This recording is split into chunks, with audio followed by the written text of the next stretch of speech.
Assalamualaikum Sobat Mandala.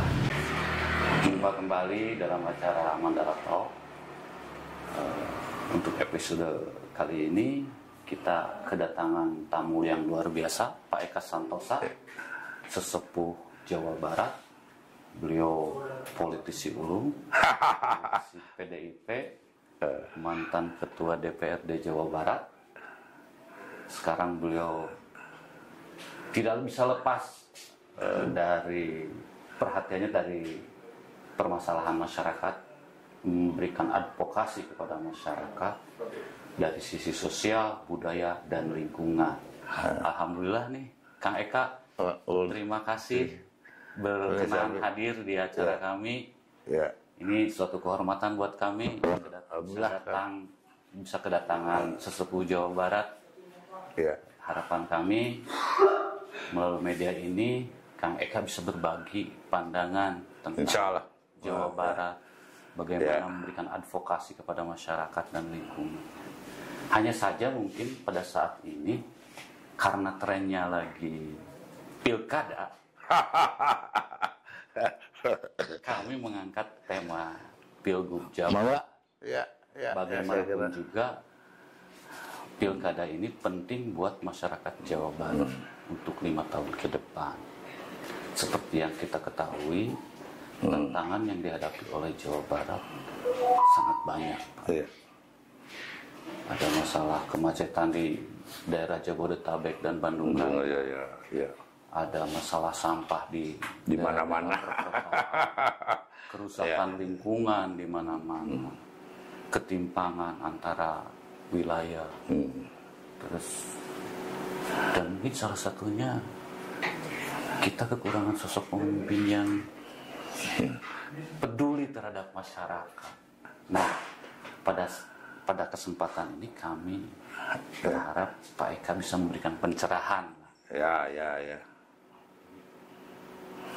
Sosok pemimpin Jawa Barat yang ideal untuk saat ini dan 5 tahun ke depan itu seperti apa, Kang? Tidak akan berpanjang lebar. Mangga silahkan Pak Eka beri pencerahan kami dan masyarakat Jawa Barat. Silakan Pak Eka. Sampurasun. Rampes.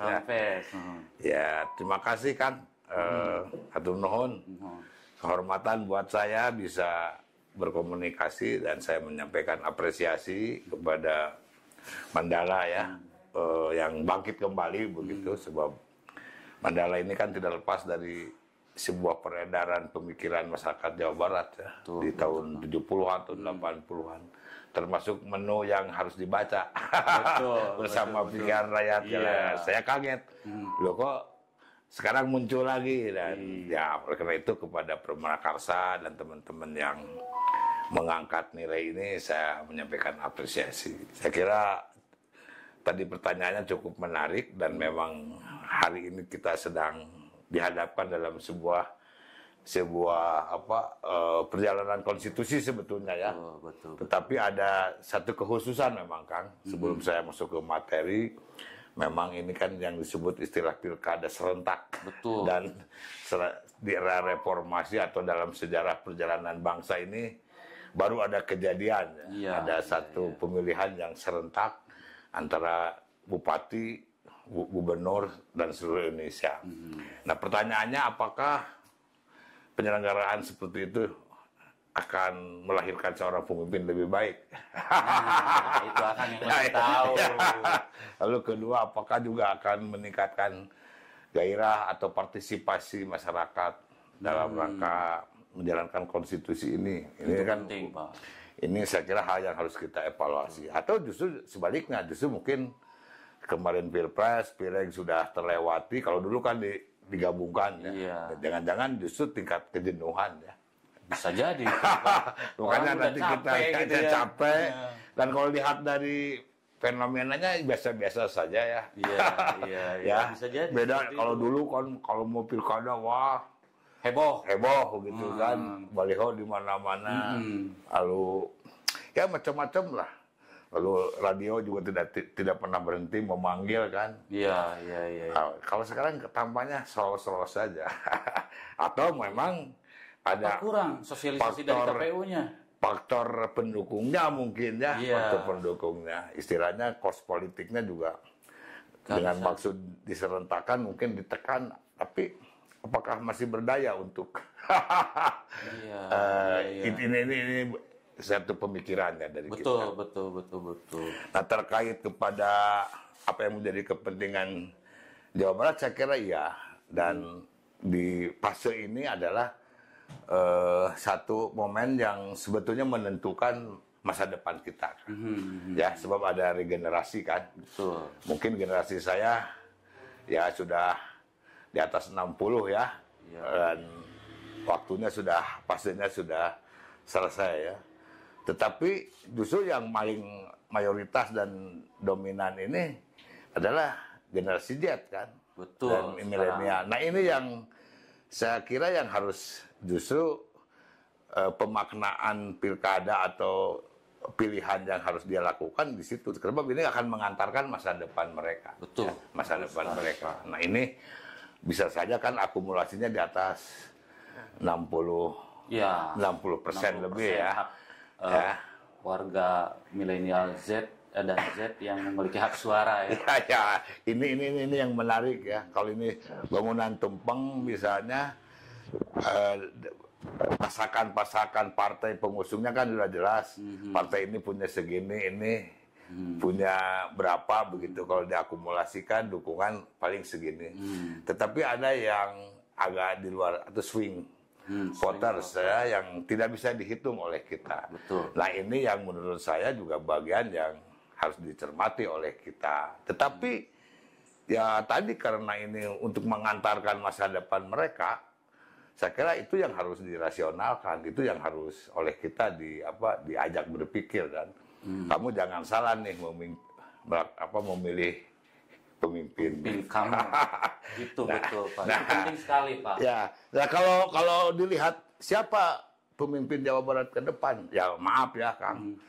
Ya saya juga saya tidak menilai subjektif bahwa yang ada tidak baik ya, atau kurang punya kemampuan, diyakini tidak punya kemampuan. Tapi kalau saya membandingkan dengan tetangga, mau Pilgub ini ya Pilgub aja dulu ya, calonnya menteri begitu, betul. lawan mantan menteri betul. Gitu kan.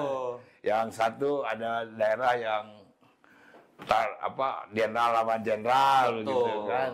Lalu DKI muncul ya seorang Sekap ditambah Sidul. Tampaknya ya kita tuh adalah parameter. Puntennya Jawa Barat teh. Kayak defisit padahal pemimpinnya. Ya maaf ya. Padahal banyak orang yang hebat menurut saya, mantan KSAL ada. Ya. Atau katakan yang di Jawa Tengahnya, kenapa orang Cimahi katanya kenapa sih nggak di Jawa Barat? di Jawa Barat. Di sana gitu kan. Saya jadi ingat Kang, dulu saya pernah mendorong Kang Agung ya. Kang Agung dengan asumsi saya teh jenderal bintang 4, mantan Menko Polhukam, menteri seberapa kali. Pira aku saya kudu mimpi. Udah Kang, kasihan orang Jawa Barat. Sampai saya mengikuti. Tapi sekarang terbukti ya bahwa jenderal mantan panglimanya maju. Jadi artinya itulah fleksibilitas dari seorang tentara ya yang memang punya komitmen. Dan saya tidak mengartikan bahwa yang lain tidak baik ya, tetapi ada satu nilai ya, sebab memang di masa kegemilangan Jawa Barat kalau kita mau lihat sejarah, katakan ini mulai seru nih. Ya, sejarah. Gimana Pak? Gimana? Sosok orang Sunda misalnya, ya yang monumental dan punya karakter ya, yang menurut saya kriterianya kan ada di Mang Ihin ya atau Pak Solhin GP, iya. Dan Pak Ali Sadikin kalau itu mah udah ada orang Sunda Bewes, jenderal ya, satu angkatan laut, punya karakter dan monumental. Betul. Ya, dan itu masih teringat apa yang menjadi karyanya. Mungkin yang lainnya pengganti lah. Nah, karakter itu yang kita tidak punya hari ini. Ya jujur ya. Iya. Nah, tadi kembali ke pertanyaan Akang, yang gimana sih? Suka dan tidak suka sekarang sudah ada 4 ya. Ya, betul. 4 calon ya. 4 calon yang diusung atau didukung oleh partai tertentu ya. Ada pasangan satu, pasangan ini Deddy Mulyadi dengan Kang Erwan, misalnya yang satu Bung Saiku yang tidak kapok ya. Maju lagi dengan bahkan muncul putra presiden ya. Ketiga lalu ada Kiai dari Cipasung ya, yang diusung oleh PKB ya, yang didampingi oleh kadernya putri satu-satunya loh wakil dan satu lagi yang dari Banteng ya, Kang JJ. Kapasitasnya merata itu. Paling banter mantan anggota DPR ya, mantan bupati gitu. Tidak ada yang mantan panglima. Itu mungkin ya. Jadi takarannya di situ.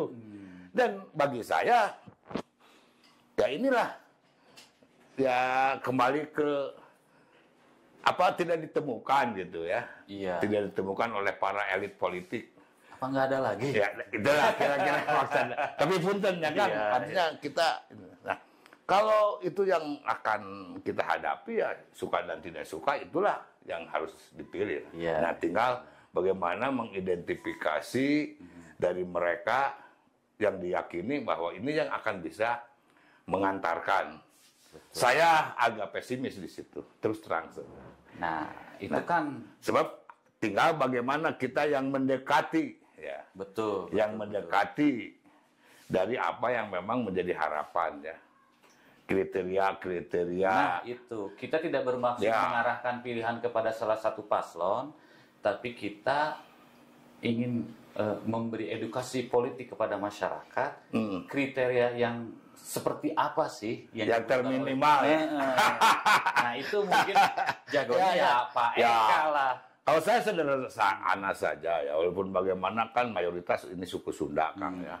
Saya sering dialog, lalu ada semacam pemahaman dari sisi budaya begitu, yang pernah juga sering dikampanyekan oleh Cepopong ya, sebagai panutan kita, lalu dibenarkan juga oleh tokoh yang lain yang disebut ya Jabar Masagi ya.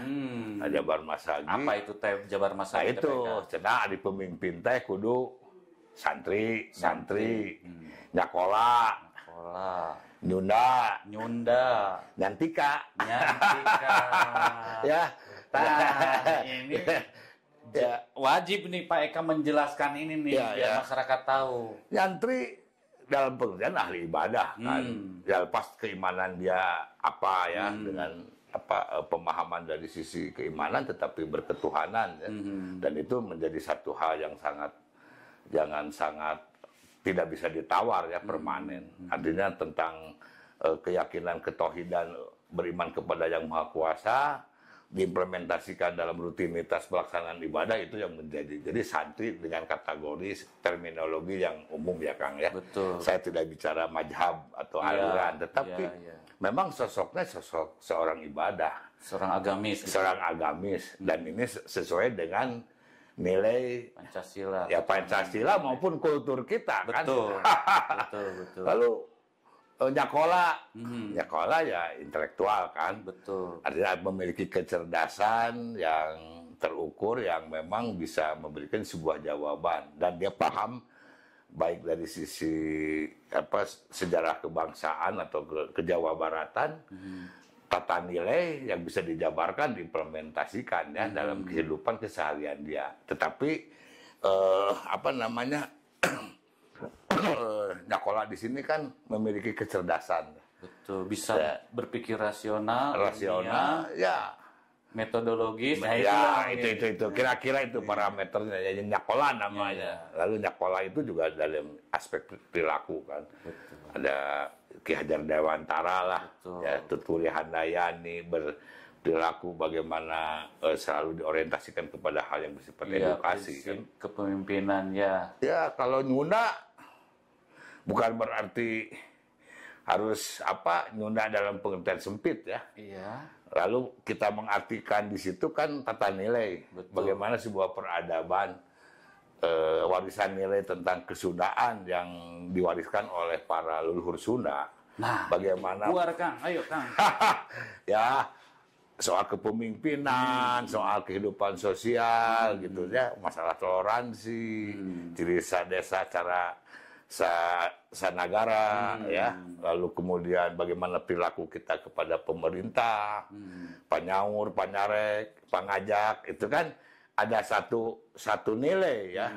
Lalu kemudian perlakuan terhadap alam, leuweung hejo ngemploh leuweungna, ya kan, recet manukna, curcol caina. Saya yakin pasti makmur jelemana. Nah, itu kan istilah-istilah ini banyak yang nggak tahu nih Kang. Ini mah Kang harus menjelaskan nih Kang. Ya. Orang Sunda yang masih muda-muda harus tahu. Ya, saya kira sederhana dan itu warisan. Leuweung ruksak, cai beak, rakyat balangsak. Itu doktrin ya. Itu bisa jadi quote tuh yang bagus. Artinya pengertian Sunda di situ bukan diimplementasikan lalu kemudian seperti memimpikan kita hidup lagi ya dalam ke alam yang tidak jelas ya. Maaf. Zaman abad pertengahan. Ya saya nggak ngerti lah. Pokoknya bukan kerana begitu. Lalu bernuansa mistis misalnya. Betul. Saya kira yang dimaksud Sunda di sini tata krama ya, etika. Betul. Bagaimana sopan santun, ya orang Sunda kan ada tata titi dan nilai yang memang bagaimana kita berkaitan dengan hablum minallah, hablum minanas, hablum minalam, perlakuan terhadap alam, bukan yang stigma-stigma yang tidak rasional. Ya, ada gitu ya Pak ya? Ya, saya ya repot kalau kita mengartikan itu dengan stigma-stigma yang irasional kan. Ya politik atau pemerintahan kan harus rasional. Betul. Lalu nyantika beretika lah, ya. Ada tata krama begitu, tahu sejarah, lalu bagaimana menghormati ke orang tua, membuka diri berkomunikasi dengan ketokohan, ya. Nah makanya kalau kita lihat lagi, selalu pemimpin Jawa Barat dulu ini memiliki tagline atau program-program yang monumental ya. Yang saya ingat saja lah katakan di zaman Orde Baru dulu, Mang Ihin misalnya, rak gantang, rakyat gandrum tatangkalan. Nah itu. Dan ternyata iya, ya. Hari ini mungkin Solihin GP itu tepatnya jadi gubernur itu sekarang di dalam kita di mana hutan rusak, tinggal berapa persen ya. Jadi beliau sudah antisipatif kan, sudah melihat.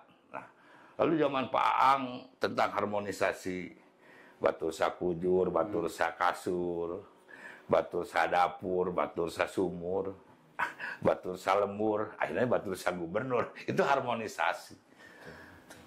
Zaman Pak Yogi ada di Mandra, tertib, aman, sejahtera. Saya masih ingat. Nah, tagline itu Pak Nuriana masih meninggalkan waktu zaman saya ketua DPRD dulu tentang iuran rereongan sarumpi. Nah, ketika ini pemilihan langsung, ini kabur, Kang. Ini kabur. Katakanlah GBHN budayanya jadi tidak jelas. Ya. Sekarang itu iya. Ya. Kita lihat kenyataan. Jadi kalau tadi kembali, ya saya pesimis bukan tidak ada kepercayaan kemampuan intelektual, tapi siap tidak menjawab tantangan hari ini dan persoalan yang dihadapi Jawa Barat hari ini. Contoh, misalnya tentang kerusakan lingkungan. Kita diponis sungai terkotor di dunia, Citarum, sampai presiden harus malu. Betul. Secara budaya kan. Ada nggak ya calon sekarang yang hutan tinggal berapa persen, ya? Sekarang apa? Ya sih betul bahwa solusi untuk ketahanan pangan dengan menghancurkan hutan. Bukankah Siliwangi mengajarkan namun hayang ngejo kudu hejo supaya jalan pembalikan katanya. Nah, kuat-kuat seperti itu jarang keluar, tahu Pak. Nah, justru itu. Nah, ini kan konsep keseimbangan. Memulihkan itu, ini persoalan loh, Kang. Udah stunting ya, masalah perilaku sosial yang menyimpang di mana-mana. Kita dengar kasus-kasusnya. Ini persoalan masyarakat. Nah, yang paling repot itu masalah sampah. Sampah aja kita belum selesai kok. Dan tidak pernah selesai. Sudah 70 tahun merdeka. dan numpuk di mana. Nah, bukan hanya di Kota Bandung, di hampir setiap sudut kabupaten. Dan tampaknya kita tidak memiliki satu kemauan atau keseriusan untuk itu. Contoh misalnya Bandung Raya. Dulu ada bencana tahun 2006. Meledak Lewi Gajah. Lalu mencari panik. Ya, Sarimukti mah bukan TPA, itu mah hutan belantara kok disandera. Dulu teh. Dan bicaranya sementara hanya 4 tahun. Sekarang udah 24 tahun. Tahun 2006. Ini kan ya. Lalu ada legok nangka. Udah berapa triliun APBN, APBD ke situ. Toh tidak selesai juga. Ini apa sih gitu. Nah, saya melihatnya dari hal sederhana ya, dari yang menyangkut itu. Nah, si gubernur yang akan datang mampu nggak gitu ya melihat satu kenyataan itu. Punya solusi nggak? Punya langkah nyata nggak? Iya, itu yang jadi kalau saya mengajak tidak berpikir kepada ini tentang ya udahlah partai kan menawarkan, mengusung ya, tapi kan yang akan menentukan masyarakat. Jadi kalau saya berpandangan ada kepesimisan terhadap apa yang memang menjadi sebuah tuntutan dengan integritas yang bersangkutan. Ya kalau kemenangan itu hanya di buah euforia, ya dan asal menang ya silahkan saja. Apalagi kalau dalam hal pragmatis ya. Dan katakanlah peristiwa Pilpres kemarin mau diulang, ya udahlah masa depan kita mau gimana? Betul. Saya jujur ya mengatakan itu yang memang kita khawatirkan. Nah, jadi kalau menurut saya coba kita lihat yang tidak ada resistensi, yang minimal resistensinya.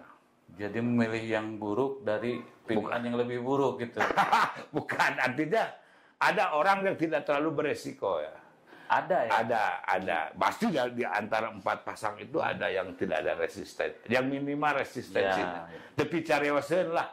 Ya, tidak. Tetapi bisa kita masuk dan dia adab gitu untuk berkomunikasi. Nah, ini yang saya kira sebagai solusi ya. Sebagai solusi. Bisa ditunjukkan warnanya apa? Ya, nanti kita lihat. Ini kan saya kira masih dalam satu pandangan pandangan, tapi suka dan tidak suka yang 4 itu yang akan kita pilih yang akan ada di hadapan kita. Betul. Ya, apakah masyarakat menentukan pilihannya seperti apa ya tergantung ke masyarakat sendiri ya. Tapi bagi saya carilah pemimpin yang tidak memiliki resistensi. Tapi cari tidak punya track record buruk. Tidak punya track record buruk, tidak ada indikasi secara moralitas ya negatif misalnya. Minimal nu bager we heula lah. Kalau anu tadi akan menjawab tantangan mah digana jauh. Nanti kita bantu lah gitu. Siap. Pak Eka nanti yang membantu gubernur baru gitu ya. Cari nu bager we heula ya. Bager teu carioseun gitu. Daripada kita berspekulasi di situ yang menyinggung melihat dari sisi ya kita punya pengalaman lah ya kalau mau dipetakan begitu kan. Mereka sudah pernah jadi bupati, bagaimana ketika jadi bupatinya lalu parameter-parameter ke internalnya bisa dilihat begitu. Lalu ada orang yang juga punya pengalaman di DPR, bahkan partai pengusungnya sudah ada tahapan-tahapan sebelumnya ya. Bagaimana di posisi tahun sekian dipimpin oleh partai yang diusung ini, ya, yang mengusik beberapa hal yang sensitif yang tidak perlu menurut saya. Ya ada istilah, senata jaipongan mah. Tadinya maksudnya. Ya, ngapain sih ngurus yang begitu? Oke, Pak. Betul. Gini, Pak. Itu kan bisa dievaluasi dengan kecerdasan. Nah, oleh karena itu, kalau saya melihat dari yang terminimal ini, cari yang bager, we. Yang soft gitu, yang tidak ada. Dari 4 yang bager ada semuanya. Berapa? Kan semua juga bager. Oh, semua bager. Semua tapi ada yang paling bager lah. Oh, gitu. Nah, kalau saya melihatnya ada yang tidak ada resistensi. Ada ya. Ada yang tapi minimal ya. Minimal. Tidak menimbulkan sebuah. Nanti begini, sudah masalah berat, ya, masalah berat. Tadi tantangannya harus memulihkan, menjamin masyarakat 50 juta rakyat tidak kelaparan, ya, tidak ada satu benturan sosial, lalu bentuk-bentuk kriminalitas harus diatasi, kerusakan lingkungan, kalau musim kemarau kekeringan, kesenjangan, nah, lalu ya macam-macam lah. Jawa Barat itu kompleks ya, sama dengan dua negara kan disatukan, Singapura dan Australia. Penduduknya. Jadi jangan main-main loh dengan itu. Ini amanah. Nah, itu pun belum tentu selesai, lalu ditambah oleh hal-hal yang tadi. Yang tidak ada relevansinya, ngutak-ngatik urusan yang tidak perlulah begitu. Ini yang kita khawatirkan ya. Sehingga Jawa Barat nanti dijadikan ajang untuk keributan, bukan untuk membangun. Dan fokus pada upaya membangun. Ya, sederhana aja lah, tanganin sampah, bagaimana menjamin orang tidak kelaparan gitu kan. Lingkungan diperbaiki, pulihkan sungai sebagai sumber kehidupan. Di kota-kota sudah beralih fungsi menjadi sumber bencana, ya.